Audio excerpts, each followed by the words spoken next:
Bismillah. Assalamualaikum warahmatullahi wabarakatuh. Bismillahirrahmanirrahim. Alhamdulillahirabbil alamin. Assalatu wassalamu ala asyrafil anbiya'i wal mursalin sayyidina wa maulana Muhammadin. Amma ba'du. Bismillah. Wala haula wala quwata illa billah. Malam ini kita lanjutkan ngaji kita. Kita sudah sampai pada fase ketika para sufi juga berfilsafat. Selama ini bagi banyak orang mungkin masih sampai hari ini bahwa filsafat itu dunia yang terpisah dengan dunia tasawuf. Kalau sufi pakai hati, kalau tasawuf pakai akal. Kan biasanya orang gitu. Kalau fikih pakai nas, pakai teks. Yang satu bayani, yang satu burhani, yang satu irfani. Tapi nanti di para tasawuf falsafi ini, para sufi yang juga para ahli filsafat, burhani dan irfani itu bisa ngumpul jadi satu. Bahkan bisa disebut bayani juga jadi satu. Karena kelompok sufi era kedua yang kemarin kita antarkan, era Persia, era iluminasi ini, karena mereka ini mengupayakan untuk menggabungkan beberapa wacana. Yang pertama jelas wacana keislaman, mencari dasar teks dari pengalaman sufistiknya. Terus tidak lupa juga irfani. Wong ini sufi ya pasti ada irfannya, ada pengalaman religiusnya. Dan yang ketiga juga pinjem filsafat dalam konteks pemahaman dan ekspresi pemahaman. Karena kalau nggak dipahami secara logika, dia tidak akan bisa disampaikan lewat bahasa. Pengalaman itu, barang enak itu, kalau mau disampaikan kan harus pinjem akal. Ya kan? Aku minum teh. Teh ini enak. Kamu kan tehnya beda sama saya. Ini gelasnya rada gede. Kamu kan kecil. Bikinnya juga mungkin khusus. Enak kan? Begitu enak, itu kan aku menceritakannya dan memahaminya kan harus pakai akal. Kalau untukku sendiri tidak butuh akal, pakai enak ya wis. Tapi begitu harus cerita padamu, aku harus pinjem media akal. Apa ya? Akalnya kan main itu untuk menjelaskan ke kamu. Tak jelasin ya. Ini anget. Kamu ngerti anget toh? Nah, manis lagi. Manisnya mungkin sekitar pakai 2-3 sendok lah. Jadi nggak terlalu manis juga nggak terlalu. Ini kan semua pakai akal untuk menjelaskan ini. Penjelasanku ini mungkin tidak 100% seperti rasa itu sendiri. Tapi kan kamu bisa dapat gambaran meskipun nggak pas. Dan ini yang dilakukan oleh para sufi. Kayak kamu cerita pada temenmu yang belum punya pacar sementara kamu punya pacar. Itu kan yo rada dawa njelasin. Gini loh enaknya punya pacar itu. Iya yo. Jadi perasaanmu meluap-luap. Wah, kayak berbunga-bunga. Wah, berbunga-bunga itu apa? Terus pokoknya hidup jadi ceria aja kan gitu. Atau kalau kamu patah hati ditinggal pacarmu, itu kan ceritanya gimana sih kamu kok bisa sumpah kayak itu? Hatiku sakit, sakitnya itu gitu loh di sini. Itu kan pinjem sampai muncul istilah sakitnya itu di sini. Itu kan pakai akal kan, pakai bahasa. Kok bisa sakitnya di sini? Kok nggak di sini? Atau kok nggak ada? Itu kan pakai akalnya yang mengolah, kemudian pakai bahasa. Nah, disitulah nanti lahir klaster baru namanya tasawuf falsafi, atau kadang-kadang disebut teosofi. Oke. Ya, kalau dalam tradisi Islam biasanya asosiasinya ke wilayah Persia dengan tasawuf tradisi iluminasi. Hari ini saya mulai dengan Suhrawardi Al-Maktul. Harusnya kayak tasawuf falsafi biasanya mulainya dari Ibnu Arabi. Biasanya, karena tokoh besarnya Syekhul Akbarnya itu Ibnu Arabi. Tapi mungkin Ibnu Arabi untuk minggu depan aja. Karena yang benar-benar disebut tasawuf iluminasi itu adanya di Suhrawardi Al-Maktul. Oke, bismillah kita mulai ya orang ini. Saya agak harus pelan-pelan. Mungkin ada beberapa yang harus saya potong ajaran-ajarannya Suhrawardi biar kamu nggak kacau. Karena di titik-titik tertentu pikiran Suhrawardi ini membingungkan. Sama kayak kemarin ketika kalian belajar Farabi atau Ibnu Sina, di titik tertentu kan tak kasih tanda merah itu. Kalau katanya Nadim Al-Jisr di buku Para Pencari Tuhan itu, di titik-titik inilah mulai agak ngaco. Mulai agak, karena susah sekali dijelaskan. Jadi kalau kayak kamu tadi loh, cuma bisa bilang sakitnya itu di sini. Itu kan orang, oh apa sih maksudnya sakitnya itu di sini? Kan agak susah dipahami. Nah, nanti sakitnya itu di sini Suhrawardi ada di beberapa tempat. Makanya mungkin nanti kita bypass sejenak. Yang penting visinya Suhrawardi bisa kita tangkap.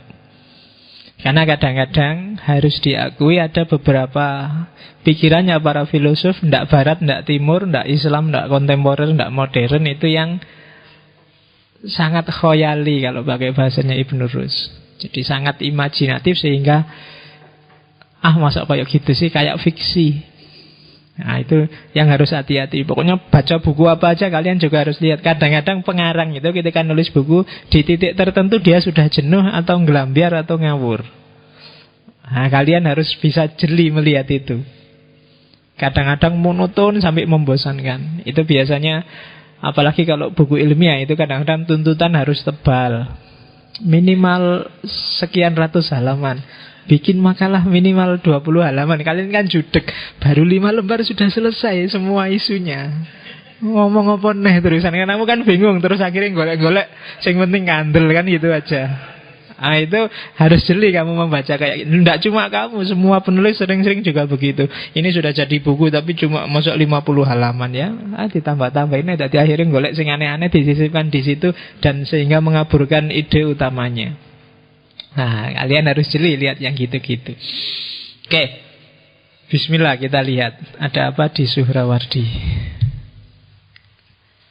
Saya pesen dulu dalam sejarah Islam ada 3 tokoh yang namanya sama-sama Suhrawardi. Jadi awas jangan keliru. Yang pertama Abdul Qohir Abu Najib Suhrawardi. Orang inilah nanti pendiri torekot sufi yang namanya Suhrawardiyah. Jadi kalau ada torekot sufi Suhrawardiyah, bukan Suhrawardi ini yang kita bahas malam ini. Beda orangnya. Sama-sama sufi. Ini muridnya Ahmad Al-Ghazali, yang minggu lalu tak ceritain, yang menyadarkan Ghazali sehingga dia melakukan konversi dari dunia bayani ke dunia irfani. Itu Ahmad Al-Ghazali. Saudaranya Abu Hamid Al-Ghazali. Orang ini yang mengarang kitab yang judulnya Adabul Muridin. Etikanya seorang murid, etikanya seorang santri. Jadi ini biasanya para pengamal torekot, pengamal tasawuf itu nyari kitab ini dulu. Karena di sini ada etika caranya jadi murid. Tidak gampang orang jadi murid itu. Kalau jadi mahasiswa gampang, kalian tinggal bayar registrasi sah jadi mahasiswa. Cuma kalau jadi murid tidak gampang. Nyari guru, kalau bahasane Sunan Kalijogo, nyari guru yang sejati itu tidak gampang. Guru sejati itu guru yang klop sama tipemu, sama jiwamu, bisa mengupgrade kondisi jiwamu dari level rendah ke level tinggi. Itu tidak sembarangan orang bisa. Hanya mursyid-mursyid tertentu. Dan kalau sudah ketemu ya kamu tidak bisa sembarangan, harus pasrah total pada dia. Makanya dulu ada buku yang ditulis muridnya Nan Krishna itu, saya lupa namanya siapa, yang judulnya Penggalah Kepalamu dan Persembahkan pada mursyidmu apa gurumu. Maksudnya penggalah egomu. Jadi di hadapan guru kamu jangan macam-macam lagi, wis pasrah aja 100%. Dan kamu akan bisa ngambil banyak dari dia. Tapi kalau kamu masih menyimpan egomu, menyimpan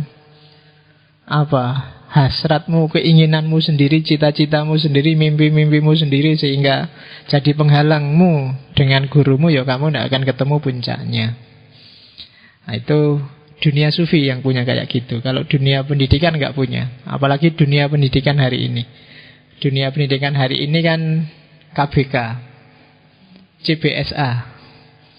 Siswanya yang disuruh belajar. Jadi siswanya yang aktif. Kalau di dunia sufi, siswanya pasif total, pasrah 100% pada gurunya. Mau dijadiin apa monggo sama gurunya. Karena guru ini dianggap lebih ngerti tentang kondisi jiwa muridnya. Kalau sekarang kan muridnya dianggap lebih ngerti sehingga disuruh cari sendiri. Ya kan? Akhirnya nabrak-nabrak. Kalau di dunia sufi enggak, gurunya yang lebih ngerti. Makanya kadang-kadang guru-guru sufi itu kan aneh-aneh. Karena dia ngerti kondisi jiwamu. Kadang-kadang ada orang datang bawa mobil, terus dah kamu pulang jalan kaki aja, mobilnya tinggal sini buat aku. Nah, itu kan yang enggak paham, wah katanya sufi masih doyan mobil, kan gitu. Enggak, itu mungkin dia lihat bahwa yang jadi penghalangmu untuk bisa total merujuk pada Allah itu mungkin keterikatanmu pada harta, antara lain pada mobil. Kalau kamu sudah bisa melepaskan keterikatanmu pada harta, kamu mungkin lebih cepat ketemu Allah. Yang bisa baca kayak gini, guru sufi, mursyid. Yang bisa ngerti apa sih kira-kira penghalangmu, harta, apa tahta, apa wanita, itu ya beliau-beliau para mursyid itu. Sehingga dia bisa ngasih terapi, ngasih obat yang pas, biar kamu jalannya bisa cepat. Nah itu Abdul Qahir Abu Najib Suhrawardi. Ini dipandang sufi pertama yang mendirikan torekot. Cuma beliau ini kalah populer dalam tanda petik ya, kalah dahsyat sama keponakan dan muridnya. Itu yang paling kanan, Syihabuddin Abu Hafiz Umar As-Suhrawardi. Kalau ini keponakannya sekaligus muridnya yang pertama. Gelarnya Syekhus Syuyukh, penulis kitab Awariful Ma'arif. Ini dianggap kitab sufi konseptual yang pertama.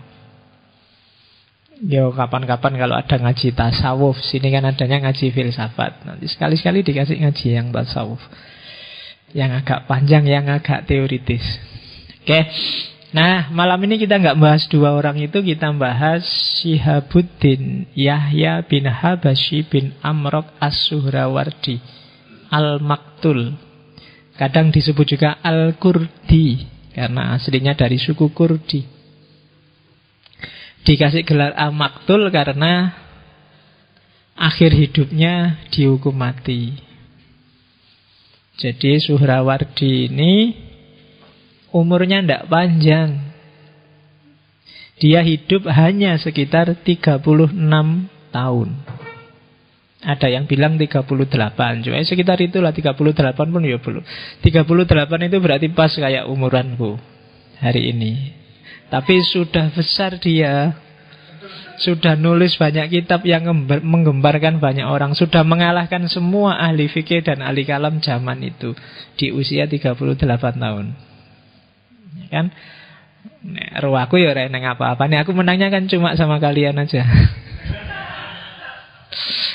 Kalau di luar nggak ada apa-apanya, jagoan lebih banyak, lebih dahsyat banyak. Jadi menangku cuma neng masjid ini wae, cuma hari Rebu aja.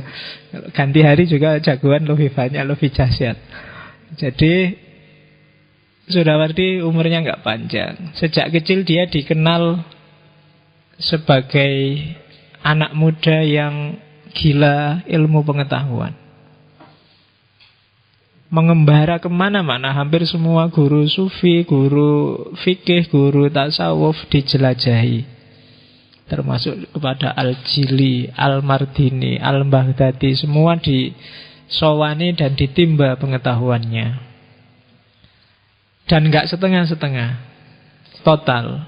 Termasuk ketika belajar tasawuf, belajar sufi, itu pun total, sekaligus suluknya, sekaligus riyadohnya.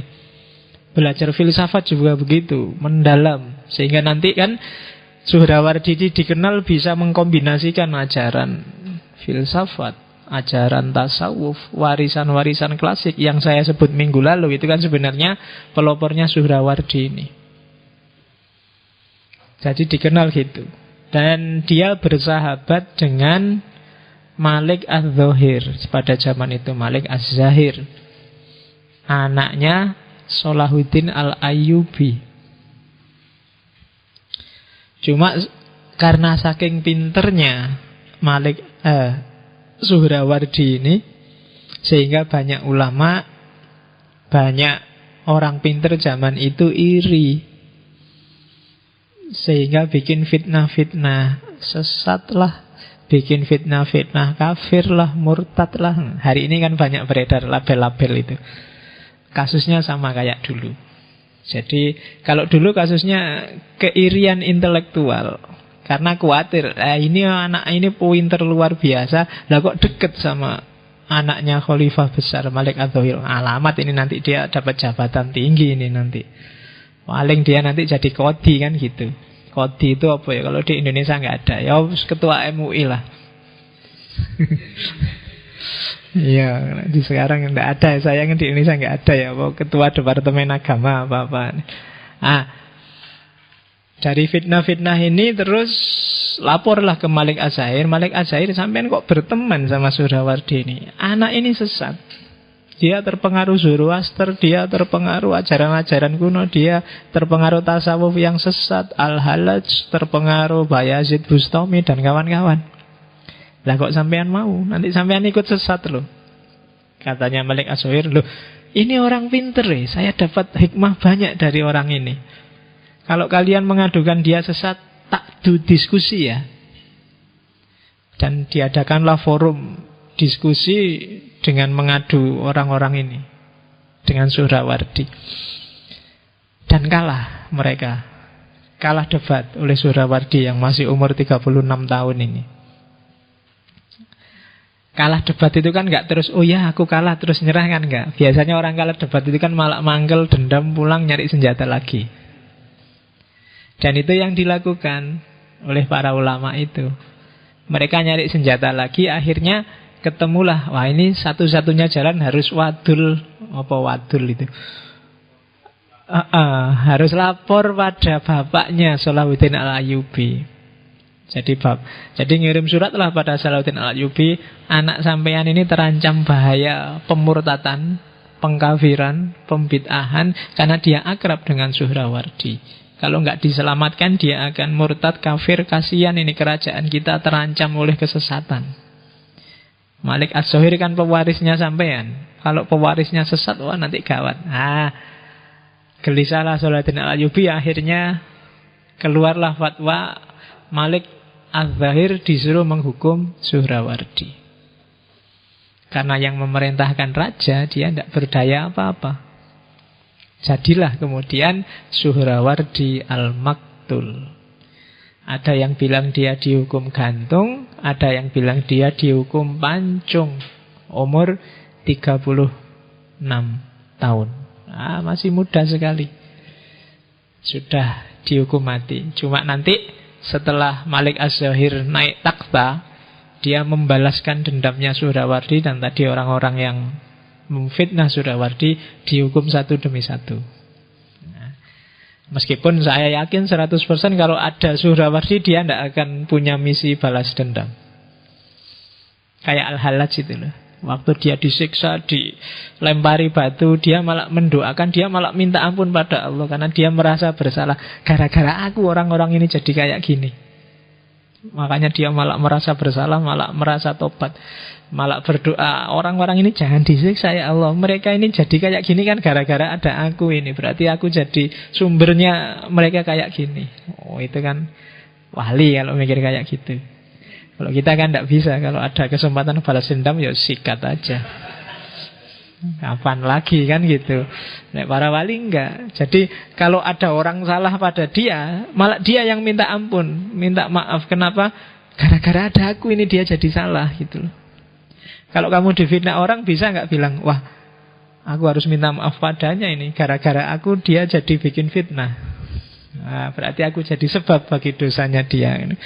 Kalau kamu bisa kayak gitu, besok tak suruh ngaji di sini. Gantiin aku ngaji tasawuf. Oke, jadi itu riwayat hidupnya Suhrawardi. Tapi anak muda yang mati muda ini mewariskan hal yang luar biasa, yang nanti berpengaruh bahkan sampai hari ini. Karena al-hikmah al-isyrokiyah itu bahkan sampai hari ini masih hidup. Dan nanti mengimbas, kalau di barat nanti jadi intuisionisme. Antara lain dipopulerkan oleh Henry Bergson. Meskipun wilayahnya nanti ke wilayah, cenderung ke wilayah etika. Itu kalau di barat. Kalau di barat juga disebut namanya gnostisisme. Itu khazanah keilmuan kearifan klasik.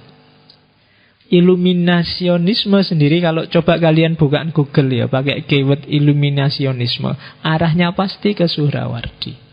Tidak akan lari ke filosof yang lain. Karena memang dari beliau lah nanti lahir filsafat isyrokiyah yang bahasa Inggrisnya iluminasionisme. Oke, kita lanjutkan. Karyanya Suhrawardi banyak, sekitar 20 sekian. Cuma yang monumental, yang ada hubungannya dengan filsafat iluminasi ada 4. Yang pertama At-Talwihat, yang kedua Al-Muqawamat, yang ketiga Al-Masyari' wal Mutahharat, dan yang keempat Hikmatul Isyraq. Ya, jadi itu urut-urutannya agak kebalik. Harusnya kalau ada yang pengen baca, bacalah yang pertama Al-Masyari' wal Mutahharat. Itu tentang filsafat. Yang kedua, baru bacalah At-Talwihat. At-Talwihat itu filsafat peripatetik. Kemudian setelah itu barulah baca Al-Muqawamat. Itu syarahnya At-Talwihat. Kalau di Al-Muqawamat sudah mulai nyinggung-nyinggung istilah-istilah tertentu teknis yang ada hubungannya dengan hikmah isyrokiyah. Baru yang terakhir puncaknya ya carilah Hikmatul Isyraq. Jadi filsafat pencerahan, filsafat pencahayaan, filsafat iluminasi. 4 buku ini bagi yang berminat bisa kalian cari di internet, di download gratis.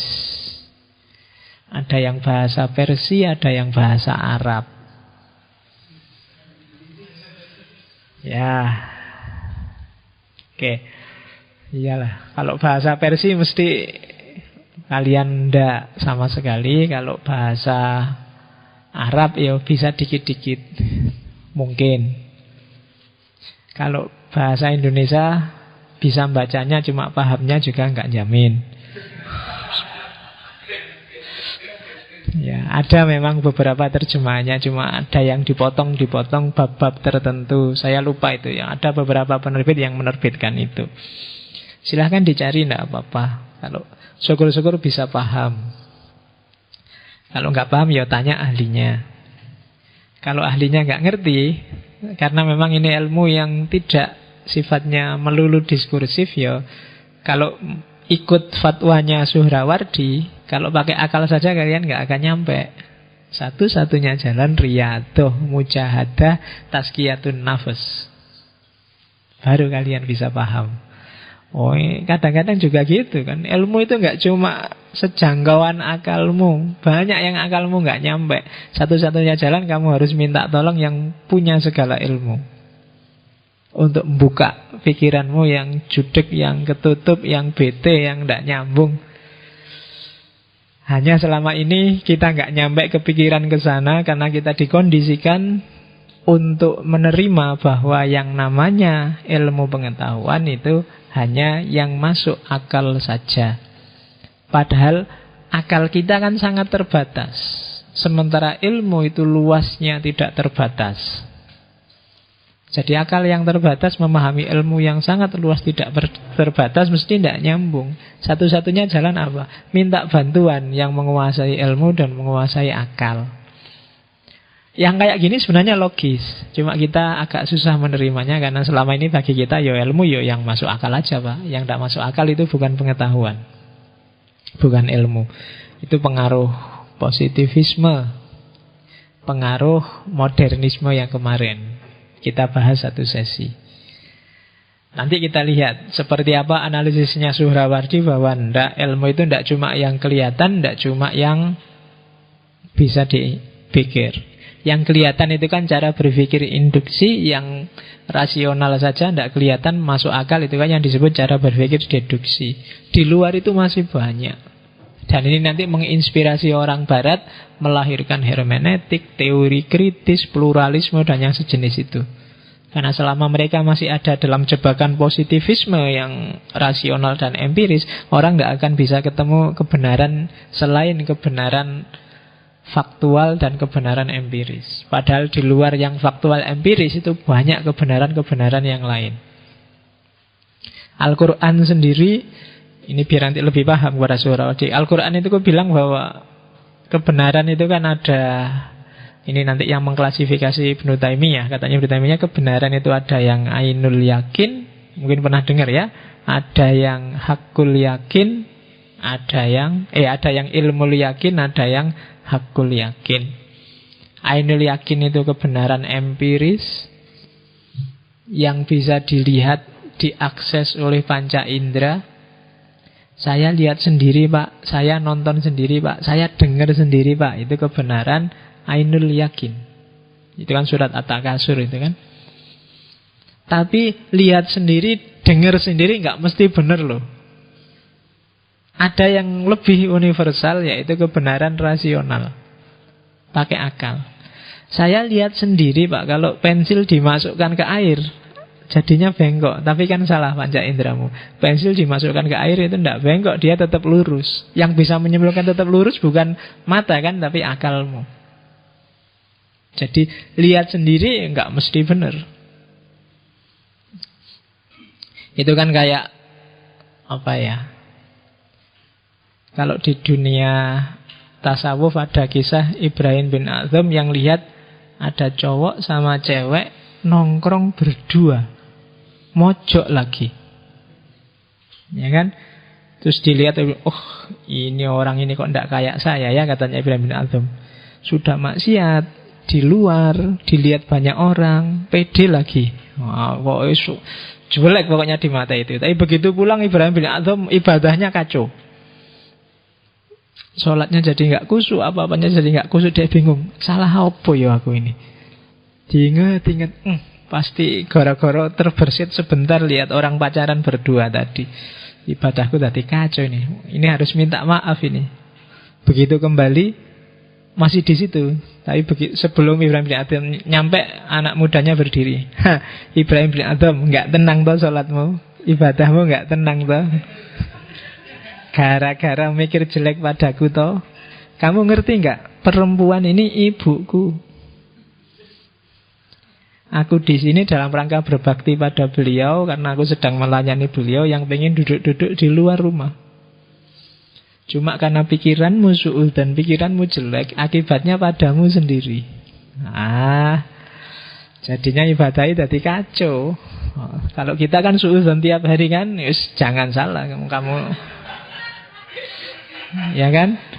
Orang se-Indonesia hari ini kan isinya itu. Yang pendukung Prabowo sekarang pokoknya Jokowi elek kabeh, yang pendukung Jokowi Prabowo elek kabeh. Jadi isi pikirannya jelek semua. Itu se-Indonesia sudah hari ini kayak gitu. Jadi ya jangan salah, nek ibadahin tidak karu-karuan. Kayak Ibrahim bin Adham tadi kan. Jadi jangan salah, penglihatanmu bisa keliru. Jangan menjudgment hanya dari kelihatannya. Akal lebih universal, tapi akal juga kadang-kadang mentok, ndak nyampe, ndak nyambung. Secara logis, kalau ada cowok cewek berdua mojok ketawa-ketawa, jiwit-jiwitan, pacaran itu mesti. Kan kamu mesti gitu, logikanya loh ya, pakai akal. Tapi kan ternyata ndak. Makanya jangan susu dinilai. Nah, ada ilmu jenis ketiga namanya hakul yakin. Kalau dalam Quran hakul yakin itu ada kalanya insting, ada kalanya naluri sama insting sama, ada kalanya intuisi, ada kalanya ilham. Ayo nanti yang dijelaskan oleh Suhrawardi ini pengetahuan jenis yang ketiga ini. Bukan pengetahuan jenis yang pertama atau pengetahuan jenis yang kedua. Bukan sekedar ainul yakin atau hakul yakin, atau ilmul yakin, tapi hakul yakin. Bagi Suhrawardi, ilmu di level hakul yakin ini kebenarannya lebih tinggi, lebih meyakinkan, karena dialami sendiri dan langsung. Pengetahuan intuitif, pengetahuan instingtif, naluriah, dan pengetahuan ilhamiah. Nanti pelan-pelan kita lihat. Oke, nah sekarang kategori ini dari Suhrawardi di Hikmatul Isyraq. Orang nyari kebenaran itu katanya Suhrawardi ada 3 jenis. Yang pertama, sufi yang tidak mampu mengungkapkan pengalamannya secara diskursif, secara burhan, secara demonstratif, pakai logika-logika rasional. Orang ini sudah nemu kebenaran, tapi tidak bisa menceritakannya. Kebenarannya hanya untuk dirinya. Dia sudah benar, sudah beres hidupnya, sudah sah jadi manusia muslim yang sejati. Orang pertama. Ada orang kedua. Orang ini pinter filsafat, pinter ngomong, rasionya canggih, menjelaskan apa saja orang paham, cuma tidak punya pengalaman mistik. Semua pengetahuannya sifatnya demonstratif, burhani, bukan pengalaman langsung. Ini orang jenis kedua. Ya mungkin saya yang di sini golongannya nomor loro. Iso ngomong ning ra iso ngelakoni. Cerita sih enak, emangnya dilakoni gampang. Provokasi kalian gampang, cuma ngelakoni dhewe ya susah. Itu orang jenis kedua. Ada orang jenis ketiga yang punya pengalaman mistik, penghayat, sufi, pelaku, tapi juga bisa memahami dan mengekspresikan pengalamannya sehingga bermanfaat untuk yang lain. Tiga-tiganya bisa menemukan kebenaran. Cuma yang paling bermanfaat yang nomor ketiga. Pelaku tapi sekaligus penjelas. Orang yang menjalankan dan dialah yang menjelaskan. Nah, itu lebih pas. Orang yang sudah menikah dan menjelaskan seperti apa enaknya pernikahan. Kalau yang kedua, orang yang belum nikah tapi sudah baca buku nikah, sudah baca teori-teori tentang nikah, sudah baca, terus menjelaskan tentang nikah dengan mantapnya menasihati orang untuk nikah, tapi dia sendiri belum nikah. Itu jenis kedua. Yang jenis pertama, orang yang sudah nikah tapi tidak bisa menjelaskan enaknya nikah. Wis pokoknya dilakoni wae enak-enak. Nah, itu yang jenis pertama. Ngomong ra iso. Suruh cerita gimana enaknya nikah. Gimana ya? Oh, enak-enak. Ya, itu orang jenis pertama. Tapi orang jenis kedua belum nikah tapi dalilnya dawa. Nikah itu sunnatullah. Nikah itu bikin hati tenang. Nikah itu kayak ya tapi cuma dari buku. Nggak ngerti sendiri dia. Itu pencari kebenaran jenis kedua. Pencari kebenaran jenis ketiga, nikah dan bisa menjelaskan. Ini yang paling mantap. Yang pertama punya kebenaran langsung tapi tidak bisa menjelaskan. Yang kedua punya kebenaran tapi tidak langsung. Yang ketiga punya kebenaran langsung dan bisa menjelaskan. Nah ini tipe-tipe orang. Level ketiga, level terakhir itulah level puncak. Dan Suhrawardi merasa dan menganggap yang paling bermanfaat yang ketiga itu. Makanya saya berusaha untuk di yang ketiga. Makanya terus dia menggabungkan filsafat peripatetik, menggabungkan khazanah kemarin itu kan filsafat Islam, menggabungkan tradisi Yunani, menggabungkan tradisi Zoroaster, diolah jadi satu, diekspresikan sesuai versinya dia.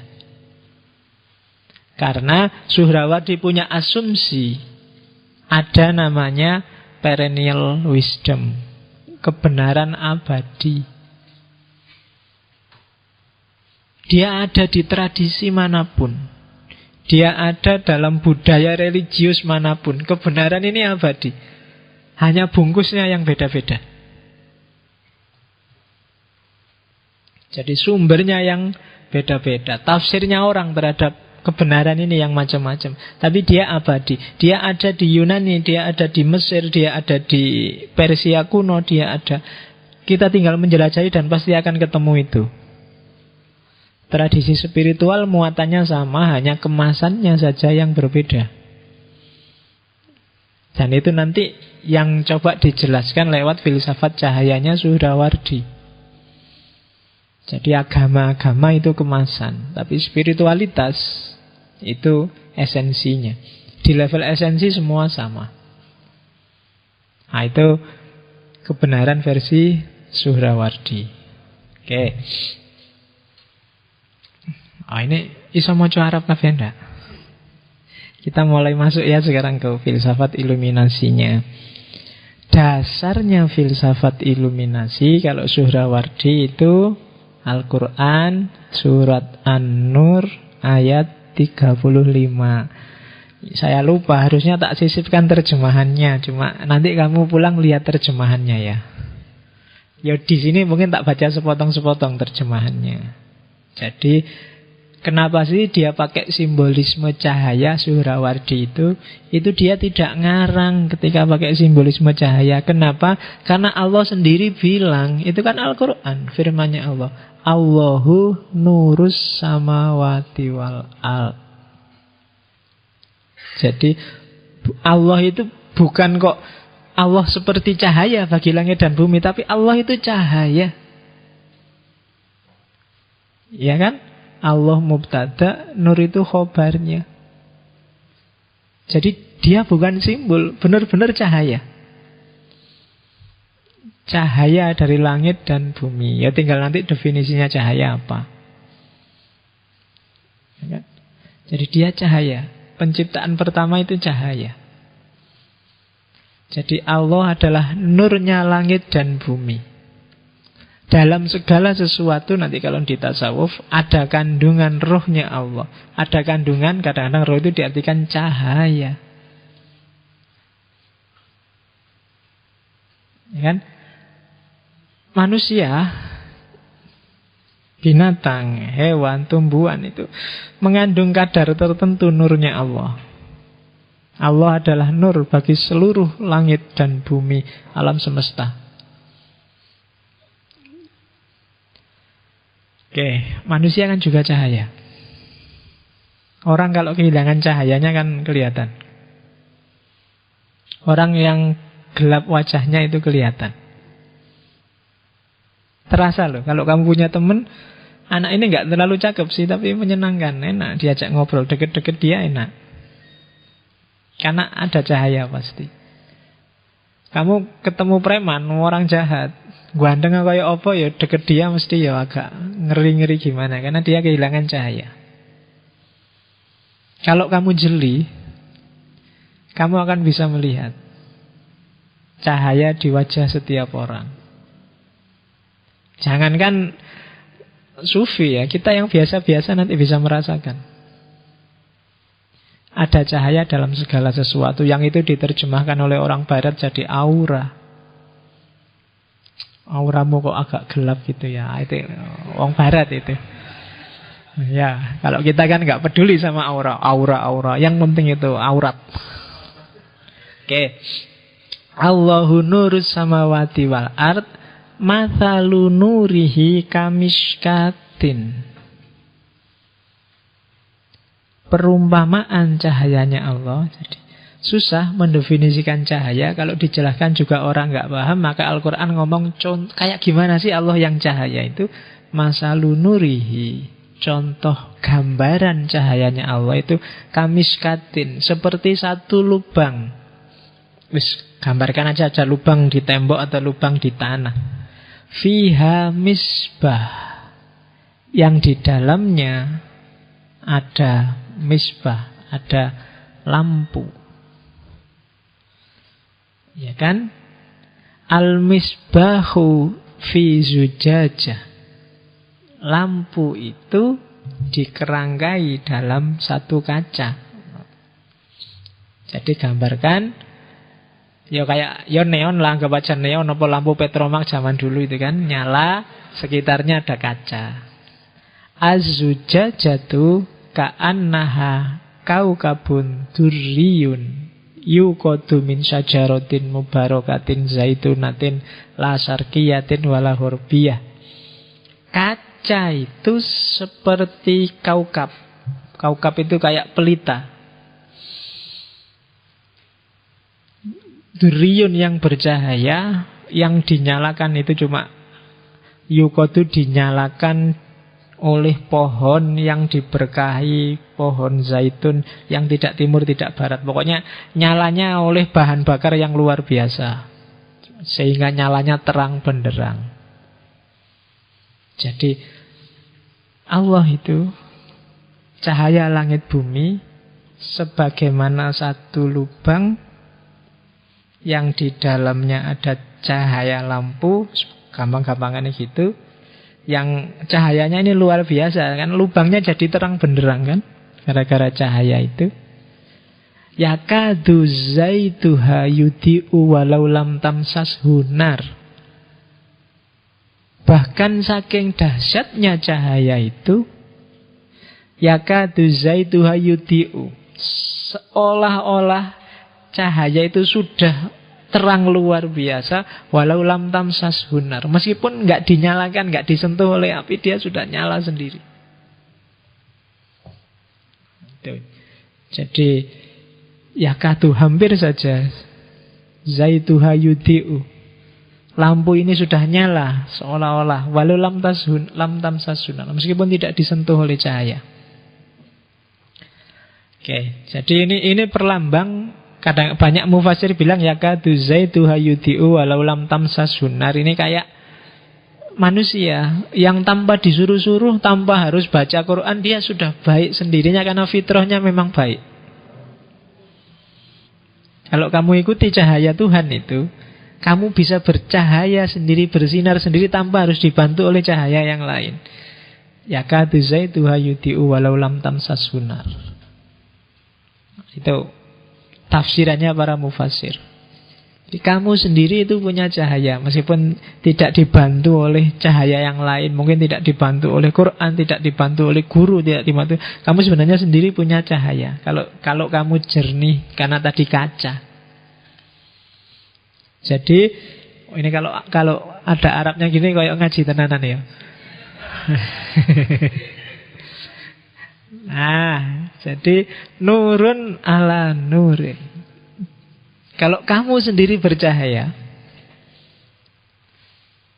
sementara Allah itu cahaya yang luar biasa, itu kan kayak cahayamu yang kecil, itu disambut oleh cahaya besarnya Allah. Nurun ala nurin. Jadi alam semesta itu cahaya yang juga ada di bawah cahaya yang lebih besar. Nurun ala nurin, yahdillahu linurihi mayasya. Dan Allah akan menganugerahkan cahaya pada orang yang dikehendaki oleh Allah. Wa yadribullahu al-amthal linnas wallahu bikulli syai'in alim. Jadi ini ayat yang dijadikan poros oleh Suhrawardi sehingga melahirkan filsafat cahaya. Jadi hiduplah bercahaya. Caranya gimana? Ini tadi, kacamu harus jernih, zujajahnya harus terang. Kalau zujajahnya terang, cahayamu akan memancar. Dan kalau ada cahaya yang mau menerangi kamu dari luar, lebih cepat masuknya. Nah, itu nurun ala nurin. Dan Allah itu cahayanya langit dan bumi. Oke, itu porosnya. Bagi yang ini ayat ini dipakai hampir oleh semua sufi iluminasi. Ayat tentang cahaya. Cahaya yang maha cahaya, yaitu Allah. Teori yang paling jelimet kalau dalam fisika kan teori tentang cahaya. Orang barat menceritakan benturan pertama yang melahirkan cahaya, itu kan terus disebut Big Bang. Dari situlah lahir alam semesta. Ya meskipun kalau di barat kan disebut Big Bang, sebenarnya itu tidak bang. Bang itu kan kayak bunyi petasan kayak itu, sebenarnya bukan bang, tapi apa ya, kalau cahaya muncrat itu kayak gimana? Kayak yang piar ya apa nih ya, disitulah lahirnya alam semesta yang oleh barat disebut Big Bang. Itu sebenarnya pancaran cahaya yang menyebar kemana-mana.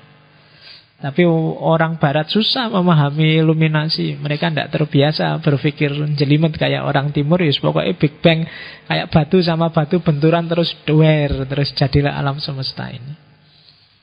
Orang barat pun ya kurang lego kan kalau bilang bang gitu kan.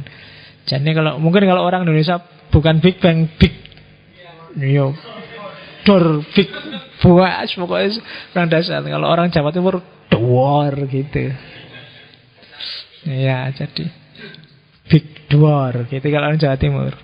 Kalau orang Jogja enggak bisa, orang Jogja lembut. Kalau Jogja kan mak pik gitu aja. Ya kan, Jogja kan gitu. Puanas jadi puanis ya. Kalau tabrakan dasar, mobil tabrakan piek gitu, mak piek enggak seru. Kalau Jogja terlalu lembut. Yang dahsyat itu Jawa Timur. Ekspresi-ekspresi dahsyat itu dari timur. Oke, jadi itu ayatnya ya, porosnya ayat. Jadi saya bilang tadi ini hikmah hadratun nas, ada hadratul falsafah, ada hadratul irfan. Sekarang kita masuk ke tadi. Karena Allahu nurus samawati wal ard, maka Allah adalah nurul anwar. Cahaya dari semua cahaya dan sumber bagi semua yang ada.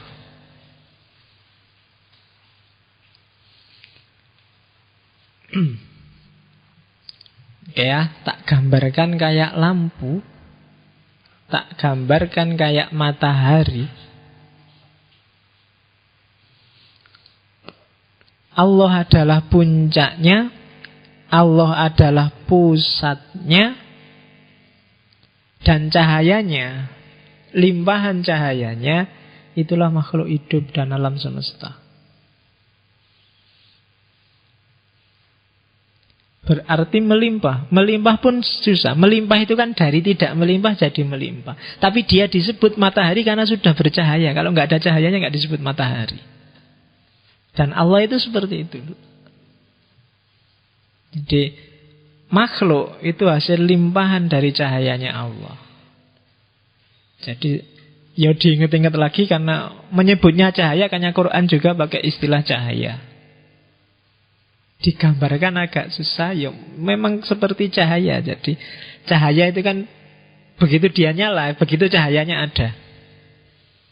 Jadi begitu Allah ada, ya otomatis ketika Allah ada memancar. Dan pancaran-pancaran itu, itulah nanti lahir gradasi makhluk-makhluk. Semakin jauh yang namanya pancaran kan semakin gelap. Dan di ujung cahaya setelah itu kan kegelapan. Dan ini makhluk ini gradasi. Mungkin yang paling ujung ya batu-batu yang gak punya nyawa. Mungkin setelah itu tumbuhan, setelah itu manusia, setelah itu.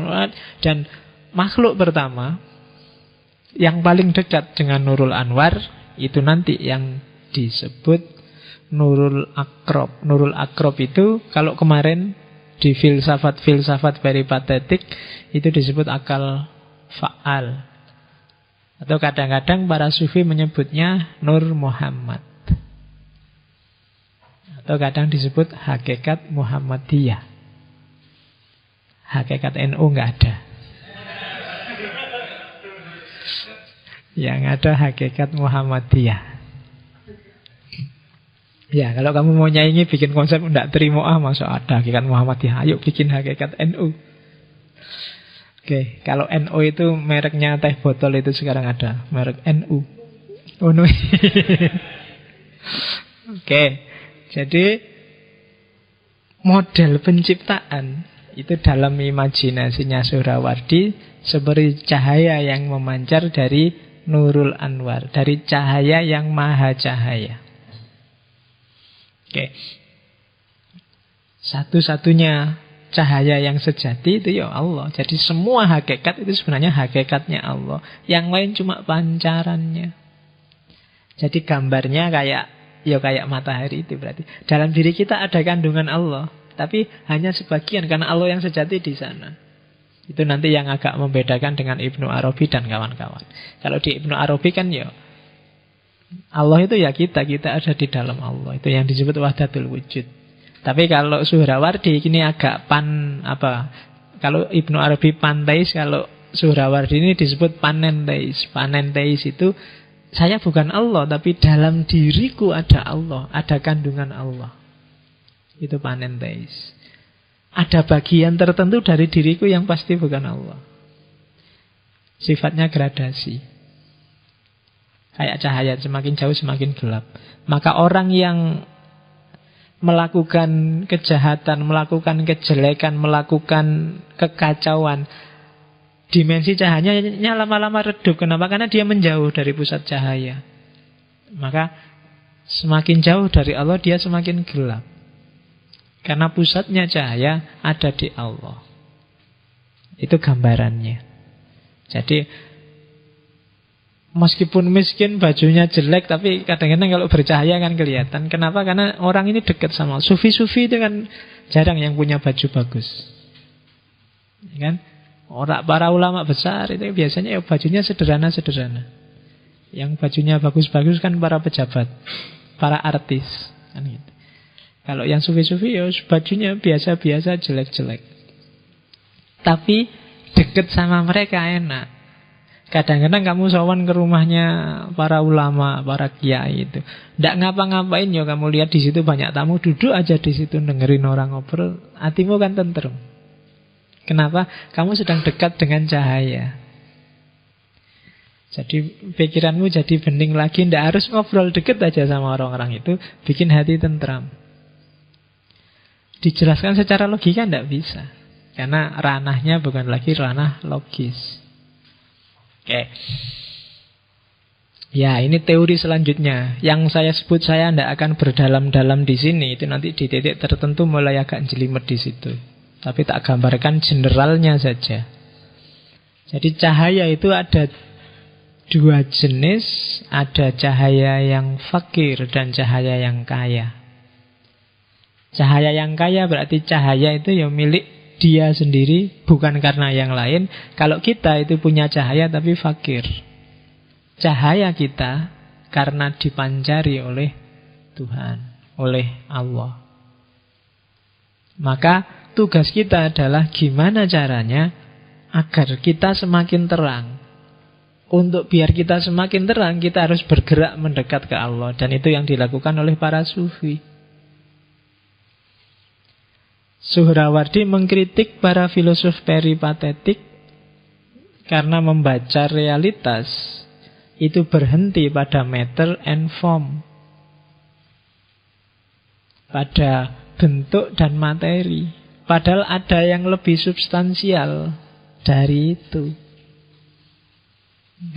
Bentuk dan materi harus dilampaui, tapi harus masuk lebih jauh ke arah dari mana sih asalnya bentuk dan materi itu. Itu kritiknya Suhrawardi pada kelompok peripatetik. Tapi nanti peripatetik penting, harus dipakai untuk menjelaskan pengalaman keagamaan. Ini kan harus pakai filsafat, harus pakai akal. Karena kalau nggak pakai akal orang nggak akan paham. Yang tak jelasin tadi ini kan pakai akal kan. Ada matahari, ada sinarnya. Sinar ini kan semuanya pakai akal. Meskipun nggak tepat bener, ya kira-kira seperti itulah gambarannya. Kan gitu maunya Suhrawardi dan kawan-kawan. Karena ini sebenarnya nggak terkatakan. Untuk bisa dikatakan harus pinjem simbol macam-macam tadi. Pinjem matahari, pinjem cahaya, pinjem, biar orang paham. Oke. Ya namanya banyak kalau di situ disebut. Ada Nurul Anwar, ada Nurul Muhid, ada Nurul Qayyum, ada Nurul A'zam, ada Nurul A'la, ada Nurul Kohar. Banyak ya. Kalau kamu punya anak 7, kasih nama itu enggak apa-apa. Anak pertama Nurul Anwar, anak kedua Nurul Muhid, anak ketiga Nurul Qayyum. Itu semuanya cahaya, menunjukkan langsung pada Allah. Kalau orang Indonesia senangnya pakai Nurul Jannah. Itu. Jadi belum puncak. Surga itu cahaya tapi belum cahaya yang puncak. Apalagi nama Nurul. Nurul Huda. Cahaya petunjuk. Nurul apalagi ya?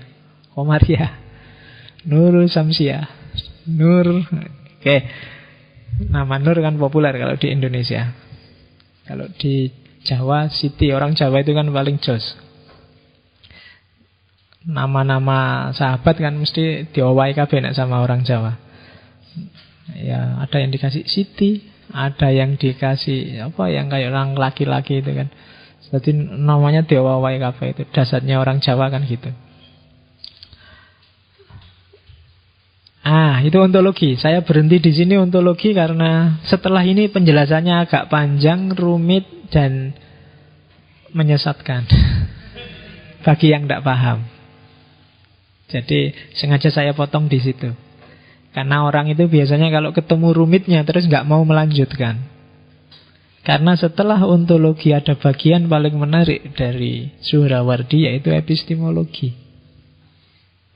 Itu yang dikenal sebagai ilmu huduri. Kalau orang Sunni lebih suka menyebutnya ilmu laduni, kayak Ghazali. Jadi, apa sih implikasinya cahaya bagi ilmu pengetahuan? Katanya Suhrawardi, seperti yang tak bilang tadi, ada 3 level ilmu pengetahuan. Pengetahuan yang sejati berarti, katanya Suhrawardi, adalah pengetahuan yang tidak keluar tapi ke dalam. Pengetahuan yang dialami langsung, knowledge by present, yang disebut ilmu huduri, melihat ke dalam batin. Itu lebih sejati. Kenapa lebih sejati? Karena ngalami sendiri. Jadi ini sebenarnya awalnya Suhrawardi itu belajar filsafat peripatetik, tapi sumpek dengan pikirannya filsafat peripatetik. Dia tidak nemu kebenaran dari para filsuf peripatetik.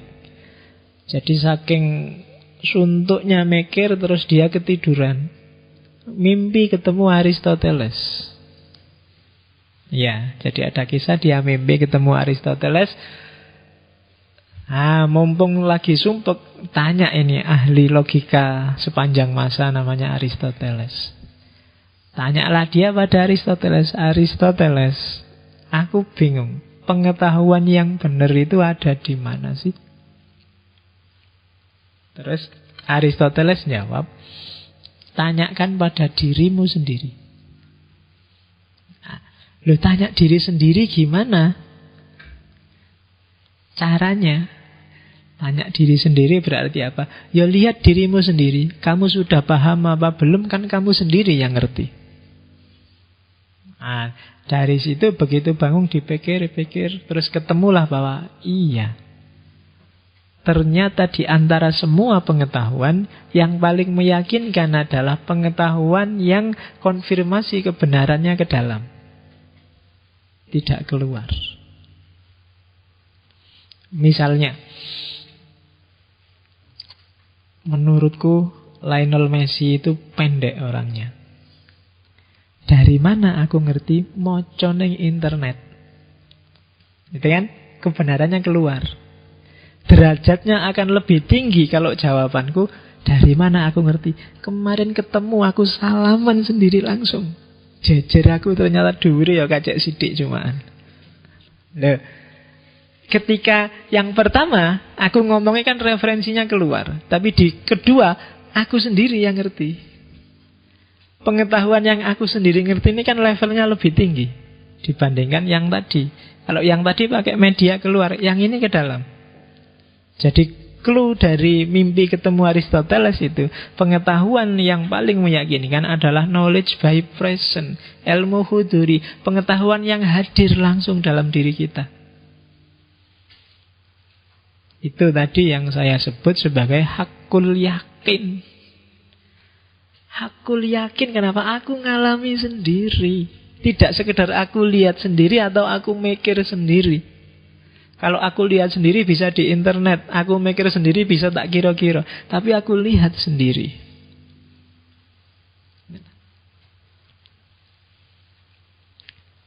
Aku lihat sendiri pacarku masuk sama laki-laki lain, besok mesti hamil. Nah, itu lihat sendiri. Atau yang besok mesti hamil itu kan kongsi pikiran, pakai akal. Tapi akan lebih dahsyat kalau aku ngalami sendiri. Aku dewe sing ngajak pacarku masuk. Nah, itu berarti itu lebih mantap kalau itu kan. Loh, kamu coba lihat masuk kamar, di kamar ngapain juga enggak tahu. Ya, jadi ngalami sendiri. Berarti apa? Itu yang disebut pengetahuan swa-objek. Pengetahuan jenis ini tidak ada objeknya. Kenapa? Antara yang mengetahui dan yang diketahui jadi satu. Gitu loh. Ilmu itu kan biasanya ngeceknya keluar. Berapa skornya akan terus ke sana. Tapi yang paling mantap itu yang ke sini. Ini kan lebih mantap. Swa objek. Objeknya ya aku ngecek aku dewe. Yang mengetahui juga aku. Itu yang disebut self-awareness. Kesadaran tentang dirimu sendiri. Nah, itu yang disebut ilmu huduri. Kalau dalam dunia sufi, kesadaran pengetahuan yang ada dalam dirimu itu tidak selalu pengetahuan yang kamu alami langsung, tapi ada kalanya diilhami oleh Allah dalam dirimu. Jadi kamu tinggal nengok di dalam ada pengetahuan apa sih? Hasil ilham dari Allah. Ya termasuk intuisi, termasuk insting. Itu kan pengetahuan yang dalam diri. Kamu nggak pernah belajar gimana caranya sayang pada orang tua, otomatis saja kamu sayang pada mereka. Orang tuamu juga waktu kamu lahir nggak pernah, wah aku harus kursus ini biar aku sayang sama anakku, kan nggak. Otomatis ada dalam diri mereka rasa sayang pada anak. Itu kan pengetahuan instingtif, jenis pengetahuan yang juga self-awareness, sadar langsung. Kamu yang cowok kan nggak pernah belajar, wah aku cowok apa cewek? Oh cowok, berarti aku harus belajar gimana caranya suka sama cewek, kan nggak? Otomatis saja lihat cewek langsung suat-suit kamu kan, langsung seneng kan gitu. Termasuk pengetahuan untuk punya keturunan, bikin anak, itu kan kamu nggak perlu kursus, nggak perlu. Loh iya. Kamu kan ngapain kamu capek-capek tiap hari lihat video tiap hari? Nggak usah gitu, kamu sudah bisa. Itu swa objek itu. Sudah otomatis iso. Kamu tinggal ngecek dalam dirimu sudah ada insting seperti itu. Kamu dadak nonton banyak referensi Pak biar besok referensi piye wis iso, aja kuwatir. Ya kan? Yuk dicoba dulu, dicoba. Sudah ada kemampuan dan kapasitas itu. Bapak ibumu dulu nggak pernah nonton juga jadi. Ya kan? Ayam itu juga nggak pernah kursus, nggak pernah download, nggak pernah itu juga bisa. Ya kan? Jadi ndak itu pengetahuan swa objek. Ndak mungkin salah, wong ada dalam dirimu kok. Nggak mungkin keliru, wis kamu nggak perlu belajar susah-susah. Mesti ngerti, Pak. Nanti saya nggak tahu tempatnya, Pak. Iso, ojo kuwatir. Wis ngerti. Iya. Nggak, makanya kan orang sekarang kan agak itu kan. Oh, ini perlu pendidikan seks sejak dini. Ngapain dididik? Iso, jangan khawatir kalau seks. Iya. Jadi oke. Nah, ya nanti kalau dalam sufi namanya macam-macam. Ada ar-ru'yah al-mubashirah, ada direct experience, preverbal knowledge, ada kasyaf, ada itu sebenarnya nama-nama lain dari huduri. Kadang-kadang kita juga sebut laduni. Kalau dunia barat juga menyebutnya intuisi. Pengetahuan yang muncul secara ilhami, tidak diduga-duga. Kayak waktu Newton tiba-tiba lihat apel jatuh. Begitu lihat apel jatuh, iya, ini kemungkinan ada hukum jatuh, kan gitu. Dan itu ketika dia sudah mahasiswa. Kalau tidak intuitif kan nggak mungkin. Kalau pakai akal harusnya dia sejak dulu-dulu, mungkin waktu SD, waktu SMP, SMA kan sudah lihat barang jatuh. Tapi kenapa begitu apel jatuh baru muncul ide gravitasi? Ya, karena itu sifatnya intuitif. Sama kayak Archimedes kan, waktu dia mau mandi kungkum terus airnya utah semua, lahirlah hukum Archimedes. Ya, jadi itu kan sifatnya intuitif, nggak bisa diatur. Aku mau nyari hukum Archimedes, tak nyemplung kan nggak. Tapi begitu nyemplung dulu baru muncul ide, iya, kan gitu. Itu sifatnya intuitif. Nah, kalau menurut para sufi, intuisi itu pengetahuan yang sifatnya swa objek, itu pancaran cahaya dari atas, dari Allah. Jadi Allah yang maha tahu segalanya, sekaligus dialah yang segalanya itu. Karena semua realitas adalah pancaran dirinya. Kalau batin kita jernih, maka Allah akan memantul dalam diri kita. Kalau Allah memantul di batin kita, otomatis kita banyak informasi tentang alam semesta. Karena Allah juga adalah alam semesta itu sendiri. Itu yang ada di pikirannya Suhrawardi. Makanya kadang-kadang wali-wali itu kan ngerti macam-macam. Wali-wali itu ngerti segalanya. Kemarin saya waktu ngajar di kampus itu kan cerita tentang seorang wali di Jawa Timur yang diwalikan dan ngerti macam-macam. Di antara pengetahuannya para wali kan ngerti masa depan. Jadi kalau ada banyak tamu, itu dia bisa nebak, dia bisa ngomong, dia bisa ngasih advice, dia bisa marah-marah, dia bisa, dan mesti pas, tanpa harus kenal siapa orang itu. Itu kan kadang-kadang aneh kan.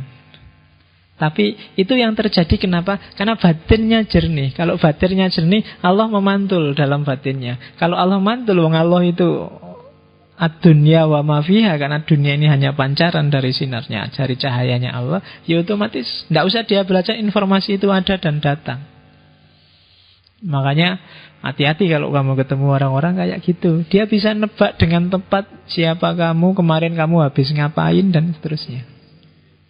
Ya kan? Dan kadang-kadang kan kamu malu kalau ketemu orang itu. Karena, wah ini mesti bisa nebak aku kan gitu. Padahal harusnya kamu lebih malu lagi, karena Allah itu selalu ngawasi kamu loh. Kayak beliau-beliau para wali itu juga ngerti. Allah juga ngerti, jangan dianggap. Cuma kamu gak malu aja kan kalau sama Allah. Ya iya biasa lah, Allah kan gak cerewet kayak mereka. Ya, Allah ngerti macam-macam kan, diem aja Pak kan gitu. Ya paling Allah ketawa aja lihat kamu. Ya wis ngerti-ngerti, paling Allah gitu wis. Oke, jadi cara berpikirnya seperti itu. Nah, karena itu dalam konsep, karena ilmu itu cahaya. Ini kayak syairnya Imam Syafi'i itu kan. Mungkin dulu pernah tak ceritain.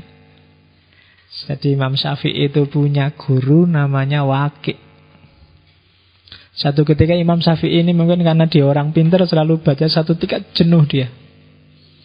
Maca buku ndak masuk-masuk, belajar nggak paham-paham. Iki apa ya yang salah? Terus tanya pada Waqi', akan terus keluar syairnya yang terkenal itu kan. Syakautu ila Waqi' su'a hifdzi wa arsadani ila tarkil ma'asi fa ahbaruni fi anna ilma nurun. Jadi dia mengadu pada Waqi', guru aku kok hafalanku hilang terus ya. Ngapalin hilang, belajar nggak masuk. Terus katanya Waqi', kamu terlalu banyak maksiat. Kenapa? Kalau terlalu banyak maksiat, hatimu gelap. Kalau hatimu gelap, cahaya nggak bisa masuk. Lah hubungannya apa guru? Karena bi annal ilma nurun. Karena ilmu itu cahaya. Dan cahaya nggak akan masuk pada orang yang kakean dosa. Hatinya gelap. Wah, itu kan. Itu Syafi'i. Katanya Surawardi juga begitu. Pengetahuan itu cahaya. Syaratnya cahaya ada 3. Selain cahayanya harus ada, tidak ada yang menghalangi, tidak ada hijabnya. Dan yang ketiga, ada aktivitas, ada isyrok. Jadi kalau ada cahaya pasti Allah itu Nurul Anwar. Dia selalu bercahaya. Dia selalu mencahayaimu. Cuma yang kedua ini yang agak berat. Harus tidak ada penghalangnya. Yang menghalangi cahaya apa? Kegelapan. Kegelapan itu kebinatangan, nafsu syahwat, ego, keakuan. Oh, ini yang berat itu kan. Kalau nafsu binatang yang jahat, yang sadis mungkin kamu enggak lah. Syahwat kadang-kadang muncul, kadang-kadang ego juga gitu. Kalau keakuan itu yang agak berat. Ya, aku itu kan, kamu kan selalu masih gampang dibohongi oleh keakuan. Masih suka selfie di Facebook. Masih suka, itu kan keakuan kan? Itu keakuan. Tiba-tiba pamer nasihat di Facebook. Wah, semuanya, oh itu yang like itu ada 40 lebih loh Pak. Wah itu aku kan, lagi-lagi aku. Susah. Godaan mungkin yang muda-muda adalah godaan syuhro. Pengen populer, pengen terkenal, pengen dianggap besar, pengen jadi orang penting. Itu masih keakuan. Itu sering jadi hijab bagi cahaya. Kamu harus pinter, kamu harus canggih, kamu harus jos. Tapi jangan aku. Selalu posisikan diri bahwa aku belum bisa, aku belum ngerti, aku belum tinggi, aku belum penting. Selain dalam kerangka pembersihan diri, juga dalam kerangka bahwa kita masih harus banyak berkembang. Begitu kamu merasa aku sudah penting, aku sudah cakep, aku sudah jos, aku sudah pinter, biasanya mandek. Karena sudah. Jangan sudah, kamu harus belum. Saya sudah pinter kok Pak. Oh, itu alamat kamu mandek, tidak mau belajar lagi. Wong wis pinter. Saya sudah penting Pak, saya orang penting Pak, saya biasa gitu. Itu penghalang hijabmu dari Allah, dirimu sendiri, egomu, syahwat, nafsu, hasrat. Jangan salah, tidak ada jaminan yang rajin sholat, rajin puasa, rajin sholat malam itu bersih dari ini, dari syahwat, dari hasrat. Kadang-kadang saya ingin jadi wali Pak, poso, wiritan, sholat malam. Yang menghalangi apa? Hasratmu, ambisimu untuk jadi wali, kuwi yang jadi hijabmu dari Allah. Ya kan? Enak kelihatannya kalau jadi wali itu Pak, ngerti apa-apa. Karamat, bisa jalan di atas air Pak. Bisa, kan pikiranmu kan ngono. Kalau ada orang kesurupan iso nambani Pak. Kalau ada orang ya kan ambisimu kan gitu. Ndak, bukan itu wali. Satu ketika Abu Yazid Bustami dipuji sama muridnya. Wah, guru, sampean ini orang top pokoknya, lelaki sejati, jos. Buktinya apa? Loh, sampean bisa jalan di atas air ya? Jawabannya apa itu? Kalau cuma jalan di atas air, kayu, balok, mbok lempar ke air juga bisa nyebrang, air nggak tenggelam. Nah, muridnya muji lagi, loh, tapi sampean bisa jalan di atas angin, bisa terbang. Jawab Abu Yazid, burung juga bisa terbang. Mbok padak ki aku roh burung kok. Kalau cuma dari itunya loh ya. Kalau kamu sebut keramat hanya dari bisa terbang, burung juga bisa terbang. Ya kan? Tapi sampean bisa meramal masa depan. Dukun juga bisa, setan juga bisa, jin juga bisa. Apa istimewanya bisa meramal masa depan? Nyerah wis murid. Lah terus apa tuh guru yang jadi orang besar, jadi wali, jadi lelaki sejati? Lelaki sejati adalah orang bisa menaklukkan hawa nafsunya karena Allah dan demi Allah dan untuk Allah. Itu Bayazid Bustami. Ya kan? Yo, kalau kita sedang berusaha ke sana, insya Allah, yo latihan lah. Ditaklukkan sebentar-sebentar dirimu. Saya dulu pernah dikasih amalan ritual yang apa tuh maksudnya tidak jelas.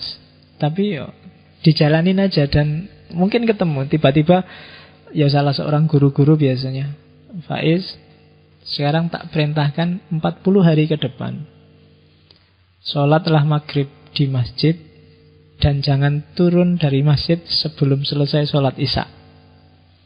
Itu tidak nyambung pikiranmu, hubungannya apa, tapi dijalanin aja. Mereka lebih tahu kondisi spiritualitas kita.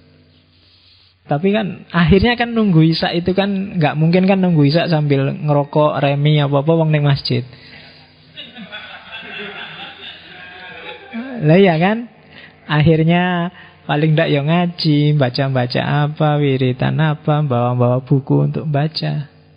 Dan setelah 40 hari terasa akibatnya. Paling ndak menaklukkan hasratku, karena biasanya kan antara maghrib dan isya itu kan kalau ndak waktunya makan, waktunya nonton TV, enak-enak nongkrong, enak-enak kan gitu. Oh, itu riyadhah. Para sufis sering ngasih advice muridnya seperti itu. Nggak paham kita, tapi jalanin aja. Manfaatnya ketemu belakangan. Oke, nggak usah tak lanjutkan cerita tentang aku, nggak penting. Oke, yang ketiga, harus isyraq. Kamu harus jernih, tapi kamu harus bisa merayu yang punya cahaya untuk memancarkan cahayanya padamu.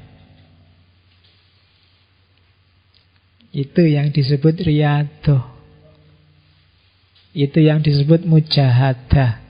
Rayu Allah. Rajin ya kamu, istiqomah ya kamu, tekun ya kamu. Kalau kamu mendekat selangkah, kan ada itu hadis qudsi, Allah akan mendekat 10 langkah. Riyadhahmu cuma 10%, Allah akan mendekat padamu 100%. Itu dalam rangka apa? Isyraq. Biar Allah melimpahkan cahayanya. Kan kita yakin kalau Allah itu alim, tahu segalanya. Allah itu qadir, mampu segalanya. Nah, zat yang tahu segalanya dan mampu segalanya ini harus ridho pada kita dan kita mendapatkan cahayanya. Itu yang dilakukan oleh para sufi. Jadi ini jalur yang sama sekali berbeda dengan jalurnya para filosof, khususnya filosof barat yang tak jelasin kemarin. Karena itu filsafat ini selain disebut isyraqiyah kan sering disebut masyrikiyah, filsafat timur. Kenapa? Karena cahaya munculnya selalu dari timur. Tidak ada urusan arah. Filsafat timur itu bukan filsafat dunia timur, apa filsafat Jawa timur, apa Indonesia timur. Filsafat ketimuran. Ketimuran itu maksudnya filsafat cahaya. Kenapa? Cahaya munculnya dari timur. Apa sih filsafat cahaya itu? Filsafat pembersihan diri untuk menjangkau pengetahuan di balik yang sekedar fisik. Itu yang dimaksud filsafat timur. Nanti kamu ketemu jago-jago filsafat timur, nggak cuma di Islam. Ketemu Tao, ketemu Konghucu, ketemu Buddha, ketemu selalu nadanya nggak akan jauh dari ini. Itu cirinya di timur. Jadi dari timur kamu ketemu cahaya, dari barat kamu ketemu materi. Biasanya gayanya seperti itu. Sama-sama penting, saling mendukung. Tapi hari ini kita banyak kehilangan timur, terlalu banyak baratnya. Jadi ada cahaya. Kalau ini nggak perlu kamu tanyakan, pasti ada cahaya. Sudah ada karena memang sejak azali. Yang kedua, tidak ada penghalang, tidak ada hijab. Dan yang ketiga, ada isyraq. Ini yang Allah ridho untuk mencahayai kita. Sebenarnya rumusnya sederhana. Gimana caranya Allah ridho pada kita? Selain riyadhah, kita juga harus ridho pada Allah. Dalam hidup ini yang paling susah itu kita meridhai Allah. Radhiyallahu anhum wa radu anhu. Radhiyallahu anhum itu ya, kita juga harus ridho pada Allah. Kita kan sering komplain pada Allah. Indonesia ini kok rusuh terus ya. Padahal tiap hari berdoa, Gusti Allah itu tidak suka ya sama orang Indonesia. Nah ini komplain kan. Orang-orang kok podo enak-enak, aku kok sumpek dewe ini gimana ya. Ini ridho. Teman-temanku kok cepet lulus, aku skripsi nggak selesai-selesai. Tiap hari sudah berdoa, jangan-jangan Allah sentimen sama aku. Ya kan, kita sering komplain gitu kan, kita sering nggak ridho pada Allah. Jalan paling gampang untuk dapat ridhonya Allah, kita ridho dulu pada Allah. Kita protes terus sih, kita bikin rancangan sendiri, nggak terima sama rancangannya Allah. Kita punya harapan macam-macam, nggak terima sama skenarionya Allah. Dikasih kulit bagus-bagus, diputihkan. Dikasih rambut bagus-bagus, dikeriting, dilurus, ngentek-ngentek ke energi. Kita sering kayak gitu kan. Jadi ridho dulu pada Allah, Allah akan mencahayai kita, Allah akan ridho pada kita. Terus kenapa kalau sudah dapat cahayanya Allah, dapat anugerah cahaya dari Allah, dapat pengetahuan? Itu kalau di Surawardi, yang pertama kalau kita dapat pengetahuan, sakinah. Pikiran kita akan jadi tenang. Kalau kamu masih suka keburu-buru, suka galau, suka bete, sakitnya ada di sini dan di mana-mana, nggak tenang kan itu berarti kita sedang kekurangan cahaya. Kalau HP itu perlu dicas. Casnya apa? Cahayanya Allah. Biar nggak kehabisan energi. Pikiran jadi tenang. Kalau sudah pikiran tenang apa? Pikiran tenang, terbuka segala pengetahuan, maka spiritualitas meningkat. Daya-daya rohaniyah terbuka. Kita bisa melihat, mendengar, merasakan, mencium.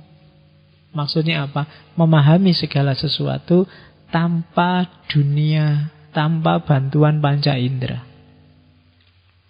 Tidak cuma dunia yang kelihatan, juga dunia yang tidak kelihatan. Jadi melampaui materi, melampaui panca indera. Itu kalau dapat cahayanya Allah. Akalnya sudah nggak terbatas pada yang kelihatan lagi, tapi sudah bisa menjangkau yang tidak kelihatan. Banyak yang tidak kelihatan itu. Nggak cuma jin, setan, dan lain-lain. Masa depan juga tidak kelihatan. Yang disembunyikan orang juga tidak kelihatan. Teori yang tidak kamu pahami juga tidak kelihatan. Jadi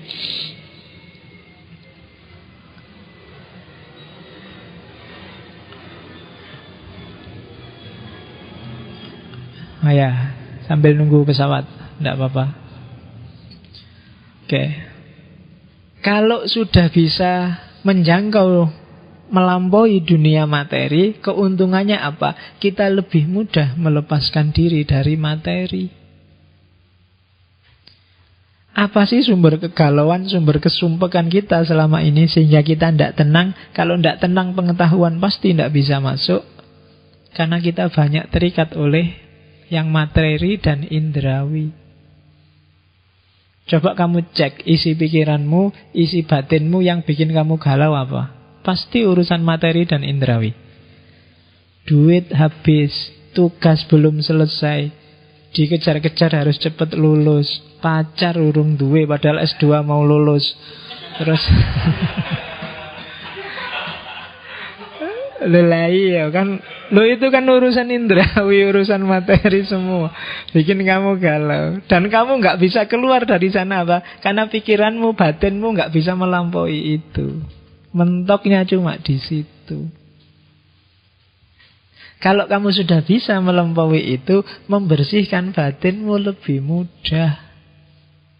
Karena kamu nggak terikat lagi. Membuang yang tidak terikat kan lebih gampang dibandingkan yang kamu melekat di sana. Jadi mudah membersihkan diri. Kalau sudah bersih, kamu bisa nyambung sama Maha Cahaya. Jadi kalau timur untuk dapat pengetahuan tidak agresif, tapi reseptif. Kalau barat harus keluar dari dirinya.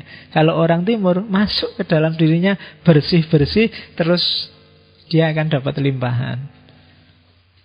Kalau orang barat lebih capek karena dia harus keluar, sibuk mengejar. Itu pun tidak pasti kebenaran hasilnya. Biasanya spekulasi-spekulasi, terminal-terminal sementara. Sehingga ketika sudah capek baru mikir, kok aku capek-capek gini, keliru mungkin jalannya, baru balik. Itu yang terjadi hari ini kan, sehingga barat merasa haus spiritualitas, merasa teralienasi. Alienasi itu kan keyword nomor 1 untuk memahami peradaban yang disebut modern, yang rasional. Alienasi itu berarti manusia yang terasing dari dirinya, nggak kenal lagi aku sebagai manusia. Dia nggak paham. Kenapa? Karena selama ini terlalu sibuk keluar, sehingga lepas, tidak bisa ngopeni memahami dirinya sendiri. Kebalikannya sama timur. Ya ada plus minusnya, tapi itu tipenya. Kalau kita orang timur, biasanya harusnya lebih mudah menangkap hikmah Masyriqiyah dibandingkan hikmah barat. Untuk dipraktekkan loh ya. Kenapa di Jawa itu lebih gampang kebatinan untuk tumbuh? Karena memang kebatinan mentalnya mental timur, dunia batin. Kalau materialisme agak berat. Oke, kalau kamu jadi orang Jawa, jadi orang Indonesia kok materialistik, itu biasanya agak berat. Makanya yang lebih sukses jadi materialis itu kan orang-orang barat, orang Amerika, orang Eropa. Karena memang tipikalnya mereka di sana. Cuma gaya kita bukan gaya itu. Kita bisa jaya, dulu itu timur itu kan jaya, peradaban Mesir, peradaban India, peradaban Cina kuno. Tapi dahsyatnya di dunia kebatinan ketimuran. Silahkan kamu baca seperti apa memanfaatkan dunia batin untuk memajukan peradaban. Khas Cina, khas Mesir, khas Persia.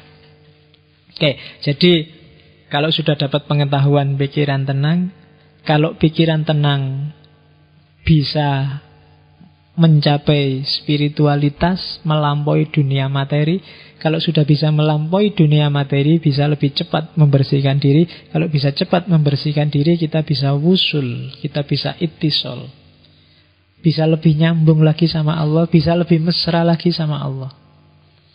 Selama ini kita masih formalitas ketemu Allah, masih kayak mahasiswa masuk kelas hanya karena absen. Ya kan, yang penting absen wis beres, yang penting tanda tangan. Jadi sembahyang itu kan kayak kamu absen gitu aja kan. Pokoknya isya, subuh, zuhur, asar, maghrib selesai. Tugasnya kan itu. Jadi standar. Mungkin kalau aku yang jadi Allah wis bosen nonton awakmu wis ngono terus. Ndak berkembang. Oke. Indikatornya apa sih sudah mencapai pengetahuan itu? Kalau di Suhrawardi, yang pertama sakinah tadi, ketenangan, kan? Kemudian yang kedua, ya kalau di Allah itu kan yang punya ketenangan itu orang-orang mukmin. Ala bi dzikrillahi tatmainnul qulub, alladzina amanu wa tatma'innu qulubuhum bi dzikrillah, ala bi dzikrillahi tatma'innul qulub. Jadi pemilik sakinah, orang yang dibukakan cahaya ketenangan, itu adalah orang-orang yang beriman. Orang yang beriman itu apa sih? Orang yang selalu zikir. Zikir itu bukan yang kemana-mana bawa tasbih loh ya. Orang yang kemana-mana membawa Allah dalam hatinya dan pikirannya, itu zikir. Orang yang kayak gini punya kans paling besar untuk mendapatkan cahayanya Allah. Dan di antara karomahnya Suhrawardi, kata sahabat-sahabatnya adalah Suhrawardi sudah mencapai level karomah, apapun yang dia inginkan akan terwujud. Itu Suhrawardi. Kenapa? Ya karena dia kemana-mana selalu membawa Allah.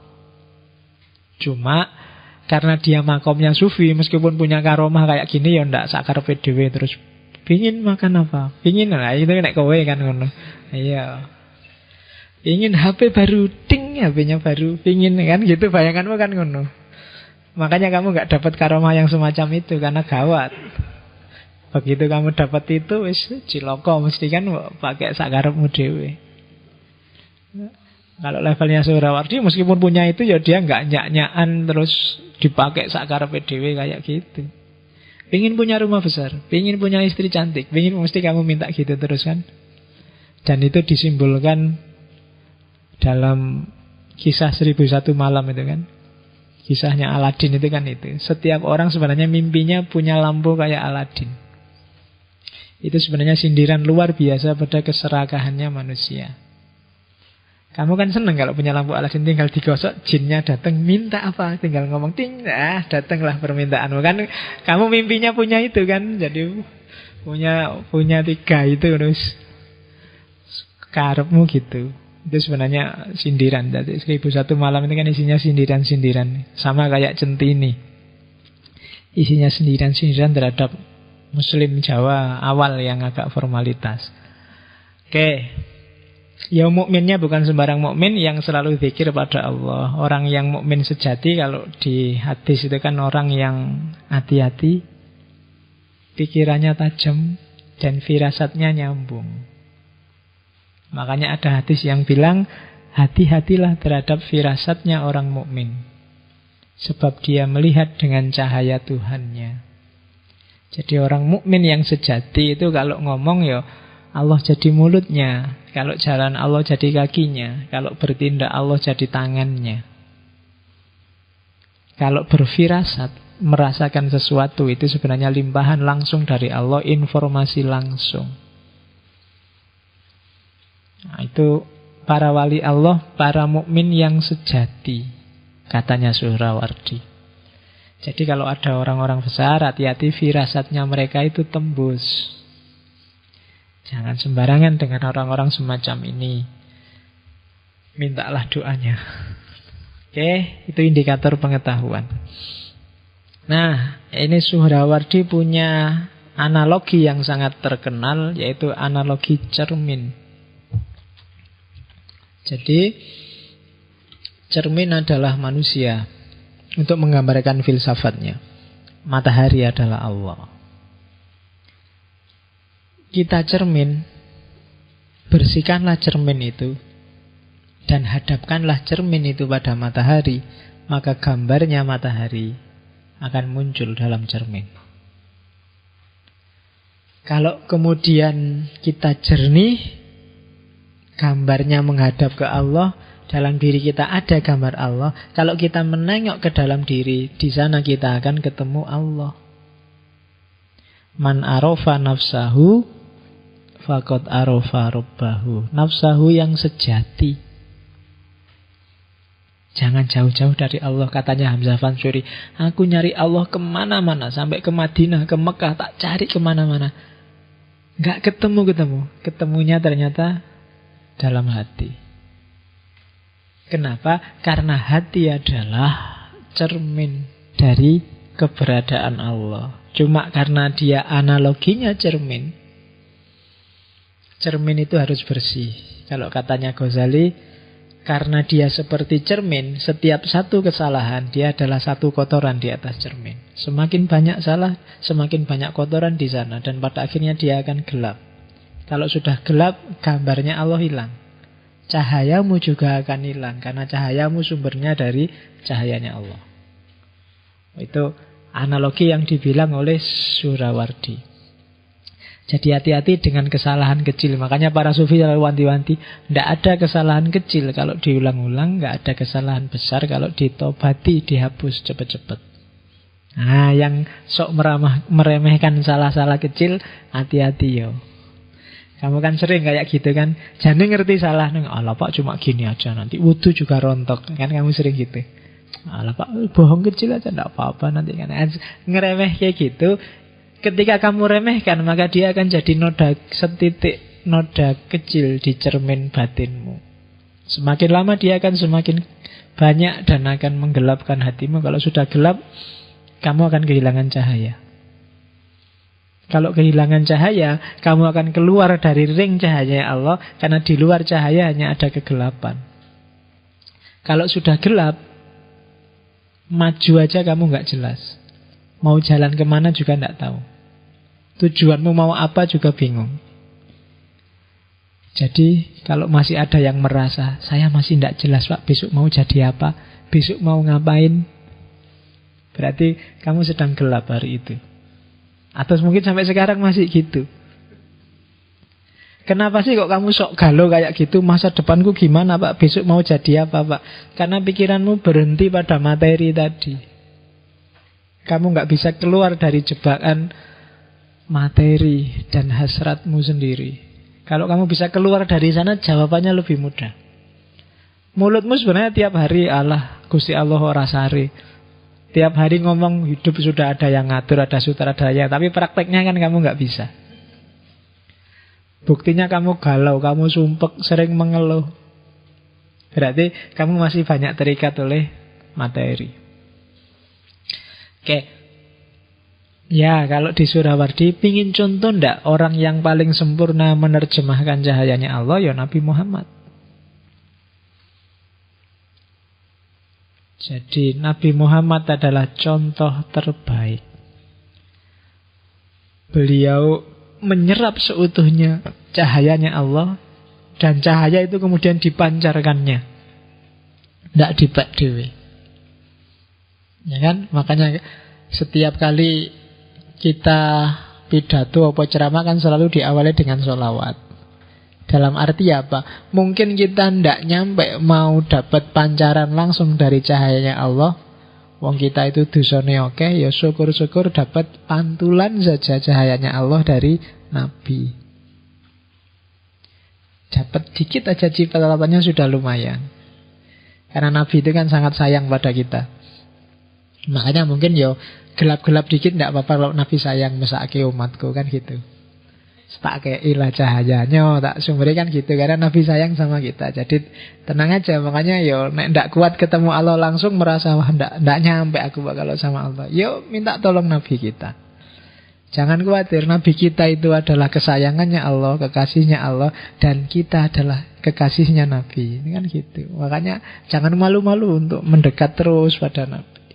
Solawat ya solawat, tapi sambil dibatin, sambil diekspresikan cintamu. Kalau solawat cuma nyanyi dan di mulut, tidak ada gunanya. Harus masuk ke batin. Harus solawatmu yang muncul di mulut adalah ekspresi dari kerinduan dan cintamu pada Nabi. Nah itu baru mungkin kamu akan kecipratan cahayanya yang dipantulkan oleh Rasul pada batin kita. Ini sebenarnya cinta segitiga, tidak apa-apa gitu. Rasul, Allah dan kita. Tidak apa cinta segitiga. Itu senang Allah kalau kayak gitu. Kayak kamu kalau punya pacar terus ada orang dekat sama pacarmu, kan otomatis kamu juga dekat sama dia. Oke, jadi analoginya cermin. Nah, pada akhirnya nanti Surawardi juga mengklasifikasi. Dari cermatan saya, ada orang-orang yang dekat dengan Allah sehingga cahayanya terang. Ada yang agak jauh dari Allah. Dan itu kategorinya di 5 jenis tauhid itu. Yang paling atas adalah yang paling jauh, dan yang paling bawah adalah yang paling dekat. Yang paling atas, la ilaha illallah. Ini tauhid kita. Tauhidnya orang awam. Ya, ini agak panjang. Kalau ada waktu saya ingin mengulang Ghazali untuk ngajari gimana caranya jadi orang awam yang benar. Karena di antara para sufi dan filosof yang mengorbankan puncak ekstasenya kemudian turun ke wilayah awam itu Ghazali. Itu yang bikin kita lebih sreg baca buku-bukunya Ghazali. Lebih nyambung kalau baca kitab-kitabnya Ghazali. Karena Ghazali sendiri berusaha untuk nulis sesuai logikanya orang awam. Dan kalau Ghazali punya teori sendiri, gimana caranya jadi orang awam yang baik. Oh, itu tidak gampang ya. Nggak banyak di antara kita yang ngerti. Kabeh pengen dadi kiai, pengen dadi wali, pengen levelnya tinggi. Sebenarnya kalau kita sudah sadar level kita itu ya awam. Cuma gimana caranya kita jadi awam yang baik, itu harus belajar juga. Nanti kita pakai Ghazali. Kalau di Surawardi, la ilaha illallah itu tauhidnya awam. Tiada Tuhan selain Allah. Di atas itu ada la ilaha illahu. Sudah nggak pakai lagi konsep Allah. Karena Allah itu identitas, itu konsep. Kristen juga pakai Allah, meskipun sama orang Malaysia dilarang. Banyak agama juga pakai istilah yang deket-deket sama istilah Allah. Pakai ilah, pakai Yahweh, pakai sebenarnya secara bahasa deket. Ketika masih pakai Allah itu berarti masih konseptual, masih sangat jauh. Agak lebih dekat kalau la ilaha illahu. Tidak ada Tuhan selain dia. Dia pokoknya dia itu tidak terkatakan zatnya. Itu la ilaha illahu. Tidak ada Tuhan selain dia. Tidak lagi Allah. Karena begitu saya ngomong Allah kan yang muncul di kepalamu konsepmu sendiri tentang Allah. Jangan-jangan tidak kayak gitu loh Allah itu. Nah, makanya orang yang lebih dalam, lebih tinggi dari la ilaha illallah, katanya Surawardi, yang bilang la ilaha illahu. Di atas itu ada la ilaha illa anta. Kalau hu itu kan masih jauh, tiada Tuhan selain dia. Tapi kalau sudah anta, tiada Tuhan selain engkau, sudah di sini kan orangnya. Engkau itu loh, sudah bisa ditunjuk. Kalau hu masih di sana, dia adalah Tuhanku. Tapi kalau sudah engkau, sudah dekat. Jadi la ilaha illa anta. Tiada Tuhan selain engkau. Kalau sudah anta, kita sudah berdua, sudah jejer. Kalau masih hu, dia masih jauh. Ada lagi level lebih tinggi dari itu. Ini para sufi biasanya la ilaha illa ana. Oh, itu Al-Halaj dan kawan-kawan kan ngomongnya kayak gini, seperti tidak jelaskan minggu lalu.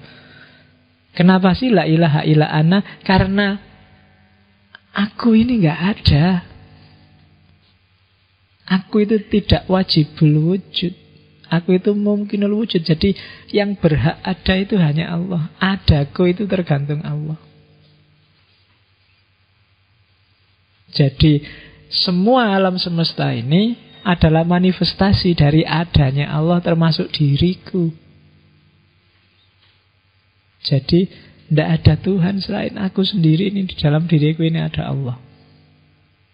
Kenapa? Ya orang-orang ini sudah melenyapkan dirinya. Aku bukan kok aku ini, karena aku sendiri sudah nggak ada. Yang ada tinggal Allah. La ilaha illa ana. Kayak Al-Halaj kemarin loh. Katanya Al-Halaj kan dalam diri manusia ada dua aspek. Ada aspek manusiawi namanya nasut. Ada aspek ilahi namanya lahud. Orang-orang ini sudah membuang nasutnya. Semua dimensi kemanusiaan tak buang. Kenapa? Karena aku sedang gabung dengan yang sejati. Ketika nasutnya disingkirkan, tinggal lahudnya. Kalau tinggal lahudnya, Allah bisa masuk. Kita kompatibel sama Allah sudah nyambung. Ketika masih ada nasutnya, nggak bisa kita nyambung sama Allah.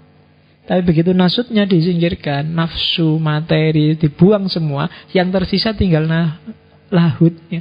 Kalau tinggal lahudnya, Allah bisa halah, bisa masuk. Itu kan yang disebut ajaran hulul.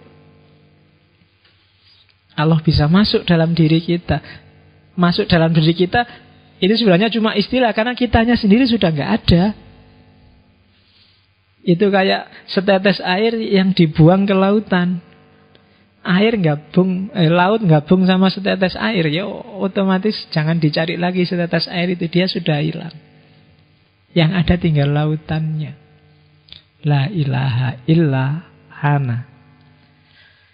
Cuma yang ini kalau kedengaran ahli fikih, kamu bisa dituduh murtad.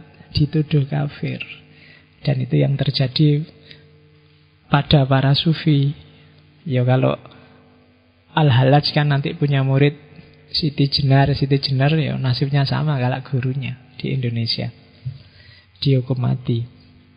Tapi di atas la ilaha illa ana adalah tidak ngomong apa-apa. Sudah habis, sudah hilang semua, sudah. Tidak ada engkau, tidak ada aku, tidak ada dia, selesai. Sudah lebur semuanya dalam eksistensi Tuhan. Itu jadi puncaknya justru diam. Sudah tidak bisa lagi diomongkan dan tidak mau ngomong apa-apa lagi. Sudah selesai dengan kata-kata, selesai dengan logika, selesai dengan bahasa. Sudah tidak butuh apa-apa lagi. Itu puncaknya tauhid. Kalau masih bisa diomongkan, masih bisa diekspresikan, masih bisa engkau, aku, diakan, masih ada jarak. Termasuk ketika masih ada ana, masih ada aku, masih ada jarak. Puncaknya justru tidak usah ngomong apa-apa, sudah habis, selesai semuanya, tinggal Allah saja. Aku yang ngomong ana juga sudah nggak ada, sudah habis, sudah hilang. Nah, itu puncaknya tauhid. Apa sih aku ini? Siapa sih aku ini? Wong aku ini nggak apa-apa. Harusnya sudah habis dari dulu kalau Allah nggak ngizinin aku. Jadi selesai. Nah itu tauhid yang paling atas, tauhid yang paling tinggi. Ya kalau kita sih masih yang paling tinggi yang di sana, yang paling rendah maksud. Bukan yang paling tinggi di sini. Jadi masih la ilaha illallah. Karena dalam prakteknya ya mayoritas di dunia Islam ya la ilaha illallah yang itu. Kita aja belum. Karena kita masih secara konseptual ya kita masih jauh sama Allah. Kan ada guyonannya gitu kan, agama Islam itu adalah agama yang paling jauh sama Tuhannya. Yang lebih dekat dibandingkan Islam itu orang Hindu. Kalau orang Hindu itu lebih dekat karena Tuhannya dipanggil Om. Om itu lebih dekat. Tapi kalah dekat sama orang Kristen. Kalau Kristen Tuhannya dipanggil Bapak. Kalau Hindu Om, kalau orang Kristen Bapak. Orang Islam paling jauh. Kenapa paling jauh? Karena manggil Tuhannya aja pakai speaker keras-keras tiap hari 5 kali. Iya, jadi keras manggilnya, jadi harus orang sak kota kedengaran karena Tuhannya jauh. Oke, jadi ini kata mutiara yang sering dikutip orang dari Suhrawardi. Jadi engkau hanya kaca, bukan cahaya.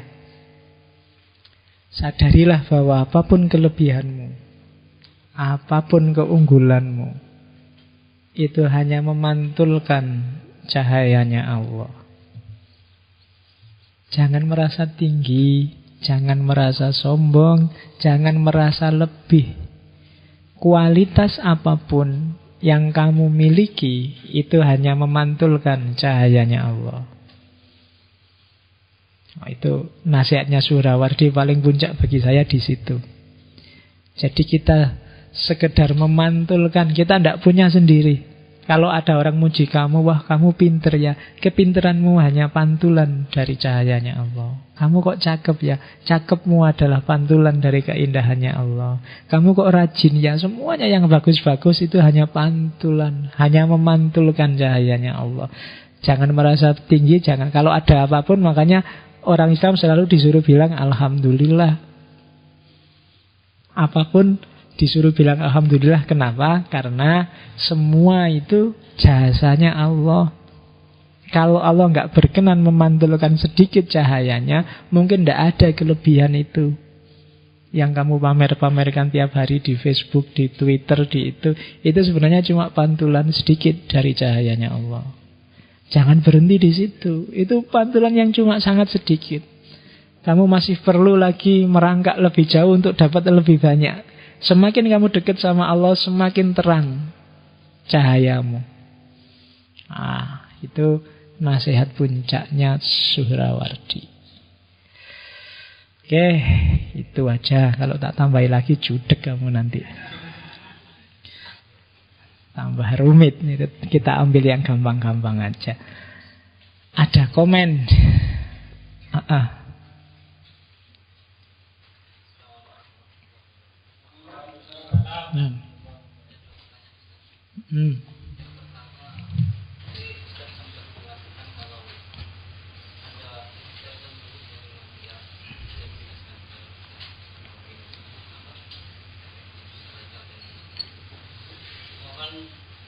Kalau saya pribadi sih siap baca.